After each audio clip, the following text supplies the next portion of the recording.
Entre Anilhas está no ar. E esse, o programa de despedida da segunda temporada. E nada melhor que trazer ele, Vlad Bolani! Vlad Bolani, ficou ótimo. Obrigado mais uma vez o convite. É sempre uma honra poder estar aqui, porque no final das contas, todos que você trouxe ao longo dessa temporada, acho que puderam fazer excelentes contribuições para os colegas da área, até para quem já é experiente de ouvir ali, pegar uma sacada, e para os novos que estão chegando. Cara, foi incrível, parabéns. Parabéns pelo trabalho, muito legal. Muito obrigado, muito obrigado. Na realidade, até comentei, pô, esse programa tá valendo mais que muita pós-graduação que tem por aí. Sim. Quem não conseguiu aproveitar o conteúdo, deu um passinho a mais, né, Vlad? É importante. Foi muito bom, muito bom. Parabéns a como você está fazendo, a escolha que você fez, os convidados. Parabéns aos convidados, que acho que foram pessoas oportunamente escolhidas e muito bem escolhidas. Isso é legal. Parabéns. Muito obrigado, Vlad. Parabéns pela sua equipe, né? A direção técnica, a direção de imagem, o pessoal da edição, a sua equipe toda. Dê parabéns em nome do Vlad. Equipe de um cara só, né? Vlad, muito obrigado. Você esteve comigo no primeiro, você que me deu esse empurrão, ensinou muita coisa aí. De um processo, mas quando você pega essa galera de campo de batalha mesmo, você fala, nossa, a guerra, o game é outro, não é tão simples quanto o artigo, ou não, nem tão complexo quanto o artigo. Então, quando você pega um documento científico, você não consegue realmente visualizar, por vezes, como é a aplicação. Então, esse time que você trouxe aí, acho que deu muita noção de aplicação na prática. Isso é o verdadeiro laboratório da vida, né? É pôr na prática. Sim. O legal, Vlad, é que assim, eles, além de ter bastante bagagem, assim como você, todos vocês têm uma dinâmica muito fácil. Então, vocês conseguem realmente passar isso. Não só para o aluno, mas também para as pessoas que estão assistindo, né? Falando em aluno, Vlad, e aí a última vez que a gente conversou, você tinha uma novidade para contar, e acho que agora você já pode falar bem, né? Como que está sendo essa passagem pela universidade, professor? Legal. A última vez que nós estivemos juntos, ainda não estava certo isso, então eu preferi que a gente não comentasse sobre, mas agora eu sou um professor da FMU, então professor universitário. E é um propósito de vida, cara. Eu mirei nisso e por vezes o caminho foi me colocando em outros desafios extremamente nobres, acho que todos eles de extrema valia. Hoje carrego uma bagagem de um monte de coisa que eu fiz, agradeço muito. Trabalho com todas elas, não abri mão de nenhuma delas. Mas está na docência, né? Docência ao professor universitário é muito nobre, porque você, no final das contas, está preparando um profissional para atender alguém lá na sociedade. Então, é um cara que multiplica aquilo que você acredita, aquilo que você estudou por anos. Eu acho isso muito legal. Eu entendo que esse é o meu grande propósito. Sim. Você já ajudou também na formação de muitos profissionais, né?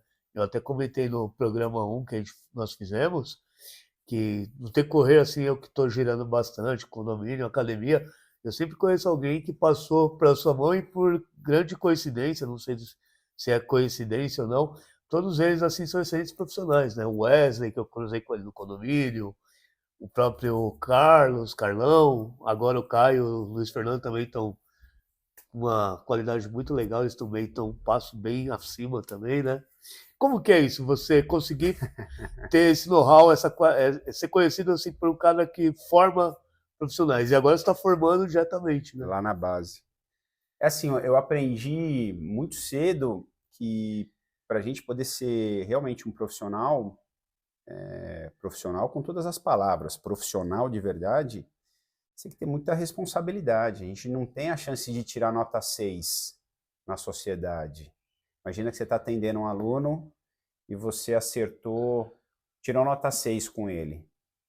Quer dizer que você errou 40% do atendimento que você deveria fazer. Então eu sempre falava isso para a galera, a gente não tem chance de errar. Nós somos um profissional da área da saúde e com saúde a gente não brinca. Então, se você realmente quer estar fazendo um atendimento qualificado, garanta que aquilo que você está fazendo, você sabe o que você está fazendo. Você não pode ser só um repetidor.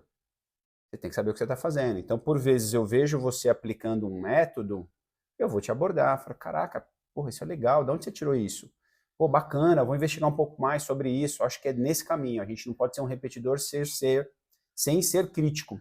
E todo mundo que passou comigo, eu deixava isso muito claro, falar, cara, eu estou te trazendo uma informação que eu entendo que ela é correta pela escola que eu trilhei, mas busque a sua escola, construa a sua escola. Como é que você vai ter certeza que isso que eu estou te falando é correto?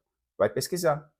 Então, eu convidava a equipe a serem críticos. Cara, não aceito o que eu estou falando. Pesquisa se o que eu estou falando está correto. Se estiver correto, vamos fazer. Se não estiver correto, me traga uma outra situação que eu também estou disposto a fazer. Porque se a minha estiver errada, eu sou o primeiro a querer mudar. Então é isso, construir pessoas críticas de si mesmo no sentido de, cara, vamos buscar fazer o correto. Se você fizer só o que é correto, já é extraordinário, porque ninguém está fazendo nem o mais ou menos, não é? Sim, Então é isso, estou muito feliz que essas pessoas entenderam isso, fazer o correto, tem que ser ético, a gente não pode errar. E a gente, por mais que a gente saiba ter um know-how, a gente nunca sabe tudo, né, Vlad? Não, Sempre jamais. tem uma coisinha para aprender. Para quem não é de São Paulo, a FMU, ela foi há muito tempo a meca da educação física, né? E agora eles voltaram a buscar isso e você fez parte dessa retomada.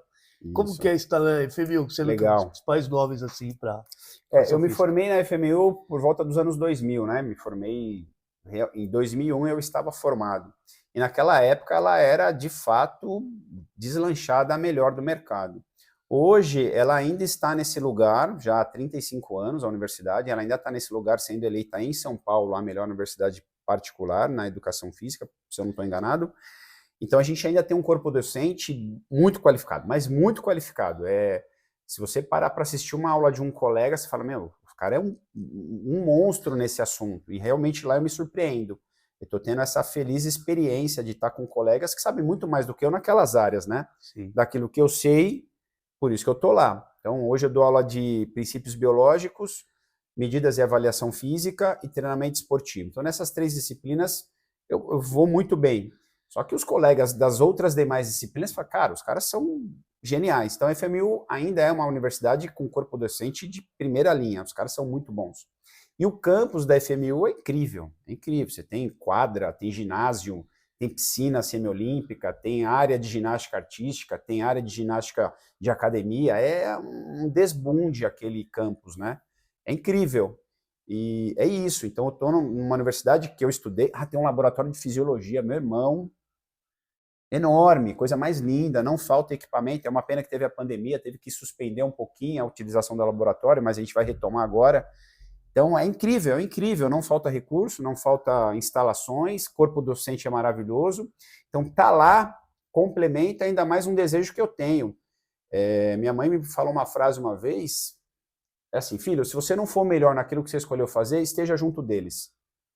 Entendeu a frase? Sim, sim. Cara, você não é o melhor naquilo que você escolheu fazer, mas esteja do lado de quem é o melhor naquilo que você escolheu fazer.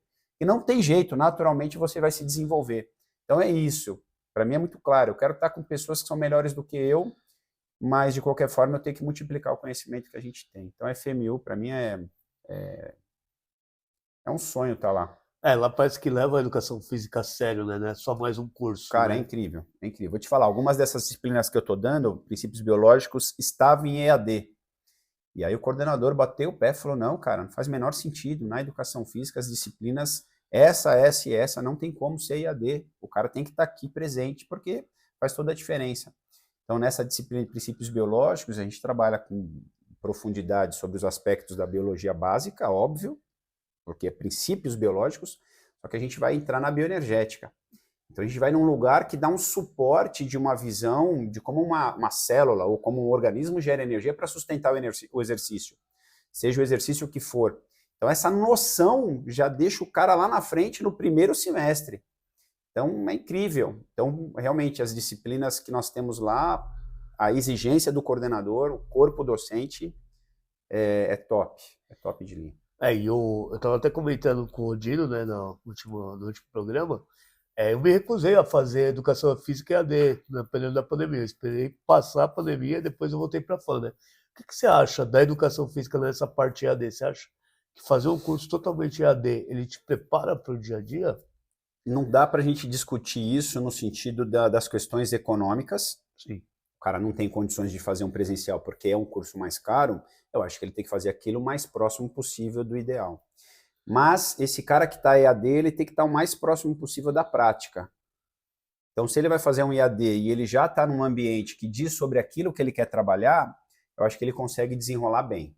Fora isso, vai ter um delay, vai ter um gap aí, porque ele não está tendo essa troca. Sim, Ele não está tendo esse tete a tete. Por vezes vai faltar alguma coisa que o presencial não tem como. Ele é muito rico, né? O presencial é rico. Sim, que às vezes na troca de ideia você acaba tendo até uma coisa que não estava na pauta do próprio professor, né? Não, é natural. Então, a gente cria, eu vou usar uma palavra aqui que eu acho ela muito ética e respeitosa, chama afeto. Afeto é de afetar. Então, à medida que eu convivo com você presencialmente, você cria um afeto por mim, eu crio um afeto por você, e eu espero que isso seja positivo. Sendo um afeto positivo, a gente abre mais, a gente se desarma para o diálogo. Não é? Isso aqui é um diálogo. Você fala aí, eu falo aqui, no final sai alguma coisa legal para a galera ouvir, né? Até para nós aqui. Então, na universidade, no presencial, a gente tem mais afeto. Então, tem mais diálogo. E, por vezes, você começa a aula numa direção e termina em outra, porque foi o que você falou. O interesse do aluno, a condição do aluno, o entendimento do aluno, ou acima daquilo que você estava esperando, ou um pouco abaixo, você tem que recolocar, né, aquele conteúdo. Então, isso para mim é uma delícia, porque é o respeito que a gente tem pelo aluno, né? Seja o aluno da universidade, no meu caso, ou seja o aluno na sala que você está atendendo. Naquele dia, para aquela condição, você preparou um programa de treinamento e ele não está bem. O que você vai fazer? Vai forçar? E nem todo mundo tem o mesmo desenvolvimento, né, cognitivo dentro da sala, né? Não tem. Essa semana eu dei uma aula falando sobre esses aspectos da bioenergética, muito legal. E aí, no final da aula, a aluna me questionou: professor, você dá bastante exemplos de uma determinada direção, mas você não deu nenhum exemplo falando sobre automobilismo. Eu falei, verdade, não dei nenhum exemplo. Como que a gente entende? Então, aí você percebe exatamente o que você falou. Cada qual aluno está tentando enxergar do lado dele, do lado das experiências que ele traz. Então, ela é uma pilota de kart, ela quer entender como que aquela ciência que ela está aprendendo se aplica para a realidade dela. Então, assim que ela me deu o argumento, eu falei, excelente. No decorrer da aula, você faz a mesma pergunta. Porque eu quero que todos ouçam a resposta. Porque à medida que você pega a experiência do outro e você se fala, caraca, não tinha imaginado isso, a sua cabeça abre para falar, caraca, se pro kart é assim, como é que será que é para aquela outra modalidade, para aquela outra... Então você abre a cabeça com relação às possibilidades. E uma coisa que eu procuro incentivar muito o aluno é, cara, você entendeu que por aqui é um caminho? Entendi, professor. Você entendeu que eu abri uma porta? Entendi, professor. Agora entra. Vai lá e vasculha. Tem muito mais coisas depois dessa porta. Que é ensinar o aluno a pesquisar. Sim. Ensinar o cara, onde é a fonte da informação? Certamente aquela sua dúvida em algum lugar tem a resposta. Dificilmente você não terá a resposta. Então seja curioso e crítico. Acho que essas duas coisas a gente não pode deixar de ser. Curioso e crítico. Você pode ser curioso e cair numa cilada. Agora, se você é curioso e crítico, aqui você não cai na cilada. Você fala, não, peraí, não sei se isso é exatamente isso, deixa eu pesquisar um pouco mais. É isso. Assim, eu vejo assim, tem pessoas que estão se formando que gostam de pesquisar e ler, mas a grande maioria tem um pouco de preguiça, né? Principalmente artigo científico é bem difícil. Né? Eu acho que é hábito, porque, vamos lá, treinar, da galera que você conhece, quem fala, cara, eu sou febrão, eu treino todo dia. Cara, conheço um ou dois. Então, ler, treinar, essas coisas que precisam de disciplina, cara, os seres humanos nasceram para preguiça. O ser humano é um bicho que quer menos esforço, né? Que é o conforto, né? Procura o conforto. E isso é perigoso, porque acaba colocando ele num lugar que é igual à grande maioria. E eu falei isso da outra vez e vou falar de novo. Para nossa área, para se destacar, não precisa muito. Não. É só você ler, cara, não precisa muito. Lê um artigo científico por semana, mas aprenda a ler o artigo. Eu expliquei essa semana na faculdade sobre isso. Falei, cara, tu pega um artigo científico, lê o título, lê o objetivo do artigo, lê a conclusão e você fala, pô, legal, então isso quer dizer que chega nisso. Mas chega por que caminho? Você precisa ler o método todo que os caras aplicaram. O método é qual foi o sistema de treinamento que foi aplicado para sair daqui e chegar aqui. Então, não tem como. Um artigo é importante que você leia ele inteiro, com detalhes. Primeiro que você garanta que ele está bem escrito, que a revista e os autores seguiram regras metodológicas, científicas, para garantir que aquele documento é factível da gente ler e, se possível, aplicar de fato. E se isso está garantido, leia o artigo inteiro. E, na dúvida, conversa com alguém que já leu alguma coisa sobre aquele assunto, se posiciona de forma humilde e peça ajuda. É só isso. Então, hoje, com 47 anos, para mim é muito simples. Fala, cara, não sei o que você está falando. Cara, não sei exatamente, preciso pesquisar. Qual é a sua sugestão de caminho de pesquisa para eu poder responder essa pergunta? Mas eu gostei da pergunta, gostei da provocação, vou pesquisar, mas eu não sei. As pessoas têm dificuldade de falar que não sabe, de pedir ajuda, e isso torna o crescimento dele mais lento. E também acabam ficando refém de muita besteira que tem por aí, né? Porque hoje você vê umas coisas... Assim, é muito engraçado que hoje eu vejo coisas assim que antigamente, ou até pessoas que eu falo, nossa, ele é inteligente, eu vejo e falo, pô, que picaretagem. Ainda mais o cara é um bom falador, o cara é um bom falador. Não, você vê umas coisas e fala, meu, não é isso. É um grande desafio, né? O desenvolvimento científico na prática é um grande desafio. Você pegar o que um cientista que tem um laboratório, um ambiente todo controlado, com recursos, aquela informação, trazer ela para a nossa prática. Não é tão simples. Então, por isso que me admira essa galera da prática, do game mesmo, do jogo, que acompanha um pouco a ciência, vai lá, faz a experimentação no dia a dia, fala, cara, funcionou, foi legal, vou manter esse método. Aí vem um método novo, o cara fala, não é possível, vou ter que me ajustar. Ele entende o método, tenta replicar, fala, cara, não deu, não funcionou, eu vou ter que manter o anterior. Tudo bem aquele pesquisador que fez e disse que é melhor. Melhor lá para ele, no país dele, com a população dele, no ambiente dele. Para nós aqui, tropicalizar, não deu, segue. É isso. Ô, Vlad, e agora que você está formando professores, está formando profissionais da área, né? Como você vê os novos profissionais que estão vindo aí? E o que você destaca assim de bom e de ruim? E como você vê a postura do pessoal?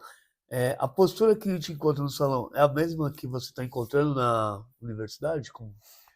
Vamos lá, eu vou falar em relação ao que eu vejo, tá bom? Então, enquanto dono de negócio, até 2 anos atrás, a gente captava alunos de várias universidades. Então, quando o profissional chegava para fazer estágio com a gente na academia, a gente pegava de várias universidades. E, por incrível que pareça, os que vinham da FMU tinham uma estrutura melhor, apresentavam uma condição técnica melhor.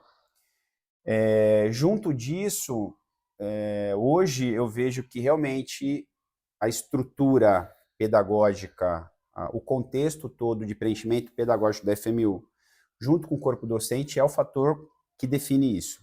Sim. Beleza? Então, a forma com que as coisas são aplicadas segue, óbvio, a recomendação do MEC, o que tem que ter, mas o corpo docente, pela bagagem que os caras têm, é muito rico em detalhes para que não deixe o aluno com dúvida. Então, pelo aluno da FMU, eu digo, pô, esses caras estão saindo bem para o mercado. Estão saindo ótimos para o mercado? É outra pergunta, porque um profissional de muito bom calibre, ele vai ter que ter uma premissa que é o comportamento profissional. O comportamento profissional não depende só do conhecimento técnico. Então, o que é o comportamento profissional? Hoje o nome chique é soft skills, né? São as habilidades comportamentais. Então, o básico de relacionamento, o básico de subordinação / liderança, o básico de trabalho de equipe, o básico de cumprir os requisitos de exigência básica, de horário, de uniforme, de apresentação, enfim, as pessoas têm dificuldade de entender que isso é importante. O básico da educação, o básico da comunicação clara. Então, as pessoas têm muita dificuldade de entender que isso é importante. E eu entendo que isso é tão importante que eu atribuiria uma contratação mais por isto do que pelo conteúdo técnico. Por quê? Se o cara me traz essas competências, isso aqui a gente trabalha, isso aqui a gente desenvolve, isso aqui eu dou um jeito e a gente resolve. Agora, isso aqui tem muito da formação, dos valores, do caráter, das condições que vieram lá de trás. Como é que eu modulo isso aqui? é muito difícil. Então, respondendo a sua pergunta, se o cara tem isso aqui, a universidade ajuda muito, mas o que vai determinar realmente a performance do cara é isso aqui. Todo o repertório que ele já traz, né? Os valores, a educação, a ética, isso aqui vai determinar o sucesso dele. Isso aqui influencia muito, mas o que determina o sucesso é isso. O que ele já traz, né? O repertório, né? Sem dúvida. Eu venho vendo assim, até não só eu, mas alguns colegas, a gente está trabalhando em 2, 3 empresas diferentes, né? E está tendo muito dificuldade para suprir os profissionais, né? Tanto estagiários como formados, mas ainda mais os estagiários, né? Tá bem complicado, assim, a galera ou vem de um jeito, depois não tem aquela postura adequada, né? Ou acha, assim, tem pessoas que parece que não perceberam ainda a seriedade que é trabalhar com educação física, né? Você sente isso? Foi o que eu disse, né? Nós somos profissionais da saúde, a gente não pode errar. Eu estou dizendo assim, não pode errar, parece um pouco grosseiro falar dessa forma, mas é fato. Qual é a chance que a gente tem de errar? Não é? Eu vou lá atender um parente seu próximo que você ama e eu erro e machuco. Tá tudo bem para você? Não. Aí ele é um hipertenso, eu coloco para fazer um exercício sem a devida medida, a pressão sobe demais, tem um acidente vascular encefálico porque o treino foi dado errado. É um diabético, passou um exercício, descompensou a diabetes do cara, teve que parar no hospital. A gente não pode errar, a gente tem que saber o que está fazendo. Passou um exercício com uma carga a mais do que devia, causou... Não dá. Então, realmente, o que você falou, para mim, é fundamental. A gente precisa compreender o valor da nossa profissão. Na área da saúde, a nossa profissão é uma das mais importantes, porque é ela que, de fato, sustenta a nossa saúde. Eu vou repetir a frase. A atividade física é a que, de fato, sustenta a nossa saúde. Precisa ter a nutrição adequada, precisa dormir bem, precisa tudo isso daí. Mas o exercício, meu irmão, modula diversos mecanismos infinitamente mais favoráveis do que qualquer remédio. Sim. Eu preciso do exercício, não adianta. Então, a gente precisa conseguir melhorar essa visão do ser humano sobre a educação física. Agora, as empresas que, por vezes, estão acolhendo esse time, a pergunta que eu faço, eles têm uma direção técnica estratégica? O que é uma direção técnica? Direção técnica é o diretor técnico ter um caminho correto do dia que esse cara entra como estagiário, se forma na empresa, tem um plano de carreira para esse cara lá na frente, por vezes, virar dono da empresa. Porque, meu amigo, qual é o óbvio de um caminho de um profissional de alta performance? Querer mais, querer o sucesso. E qual é o limite do sucesso de um profissional hoje? É ter o próprio negócio. Sim. É faturar bem, é poder realmente performar, entregando o melhor dele para a sociedade e tendo uma remuneração respeitosa por isso. Sim. Então, um plano de carreira ótimo, que na minha cabeça sempre foi muito claro, já 20 anos atrás, cara, o cara entra estagiário, ele tem que ser dono do negócio com a gente. Não, você está no mundo da fantasia. Cara, então segue o seu mundo aí, passa por toda essa dificuldade que você tem de reposição de mão de obra. Eu entro na sua empresa com qual expectativa? Ficar sendo professor a vida inteira não dá, né? Cara, enquanto a direção técnica das empresas não entenderem que o profissional que realmente vai performar, ele precisa sonhar junto com a empresa. E esse sonho precisa estar claro para ele. Qual é esse sonho, meu amigo? O trajeto é esse. Você começa aqui, etapa 1, etapa 2, etapa 3, formou. Etapa 1, etapa 2, etapa 3, formado. Etapa 1, etapa 2, etapa 3, coordenador. Etapa 1, 2 e 3, diretor técnico. Depois daqui, meu irmão, se você quiser, nós vamos ter que abrir uma unidade com você. Você vai ter que ser sócio junto comigo. Será que encanta um pouco mais? O cara primeiro está vendo o caminho claro da progressão dele, que a empresa vai trilhar junto com ele. Cara, como é que eu vou sair de um lugar desse? Sim. Eu quero estar num lugar desse. A remuneração tem que estar melhor, não é? Sim. O plano de carreira tem que estar claro. O plano de desenvolvimento técnico e de habilidades tem que ser claro. Olha, etapa 1, etapa 2, etapa 3. O complemento dessas 3 etapas é como se você tivesse feito uma faculdade, 2 pós-graduação e um MBA em negócios relacionados ao fitness. Então tem que ter um plano de desenvolvimento técnico, gerencial, para esse cara querer performar. Senão, qual é a vontade de eu estar num lugar que eu não sei o que vai acontecer? Pô, tem muitas pessoas que acabam gostando disso também, né? O que eu percebo assim, durante a época de estágio e no início da minha formação assim, eu trabalhei em algumas academias mais com essa mentalidade enferrujada, sabe? Tipo, ó, eu vou te pagar 2,5, você vai ficar a vida inteira aqui. E eu percebo que tem bastante pessoas que querem isso nessa comunidade. E se Isso. você for pegar essas empresas, elas têm menos dificuldade de arrumar funcionário do que as empresas que ofertam tudo isso que você falou, buscam um cara É. que estuda, que quer crescer, que quer ser alguém na vida. Você já se ligou nesse O fenômeno? que acontece? As pessoas não querem ser exigidas, né? Então, quem contrata esse cara por R$ 2.000, R$ 2.500 para ficar lá, parece que está pagando bem, né? Parece que é legal. Mas é porque esse cara vai viver com esse valor e para ele tá bom, ele não quer ser exigido e o dono da empresa não quer exigir muito. Então chega num bom acordo da linha do meio. Não é nem muito ruim, mas jamais vai ser bom. Sim. Sinto muito falar a verdade. É um lugar do mediano. E o mediano, cara, é tirar 7, 7,5 na faculdade. Não é tirar 10 nunca. Tem bastante mediano por aí, né, mano? Tem mais mediano do que alta Tem performance. infinitamente mais medianos. Então, desculpa se alguém se sentiu ofendido nesse sentido. Desculpa, sinto muito. Mas eu vejo isso como um desrespeito à sociedade. Para mim, eu preciso ser franco. Um desrespeito à sociedade é você aceitar a mediocridade, que é o mediano. Não dá para aceitar esse lugar. Aí você vai reclamar do quê? Eu estava conversando com uma funcionária de uma das academias que eu trabalho, né? Aí eu falei, pô, a mulher veio querer falar que R$ 700 por 4 horas de semana, ela achava muito. Eu falei, pô, mas comigo você não vai fazer aula. Não vou, você não vai pagar R$ 700, nem R$ 700 para 4 horas na semana. Personal? E menos também, sem chance. Aí eu falei isso para a colega de trabalho, que eu estava indignado. Ela falou, nossa, mas aquele personal ali, citou o nome, né?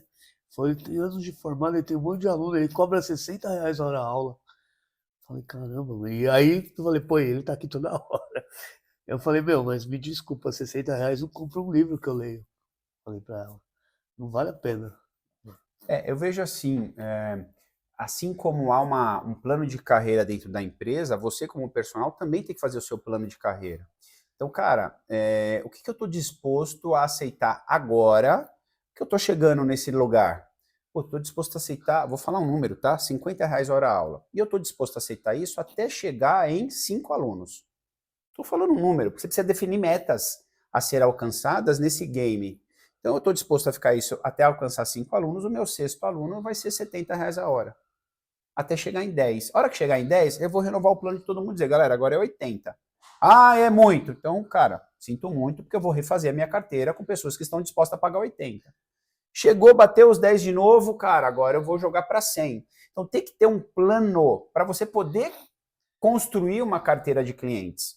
Porque senão, tu vai jogar um preço que pareça ser mais honesto, mais justo, sei lá, R$ 100, R$ 120, quem que conhece você para começar com esse valor? Então, acho que tem que ter um bom senso na largada. Essa largada é uma experimentação para você, quem está chegando agora nesse processo de personal.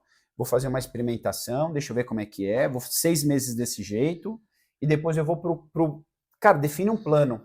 Eu acho que não dá para sair muito em cima, aí eu vou nivelar minha hora aula com um cara que está cobrando 150. Não sei se dá. Sim. Não sei se é o momento.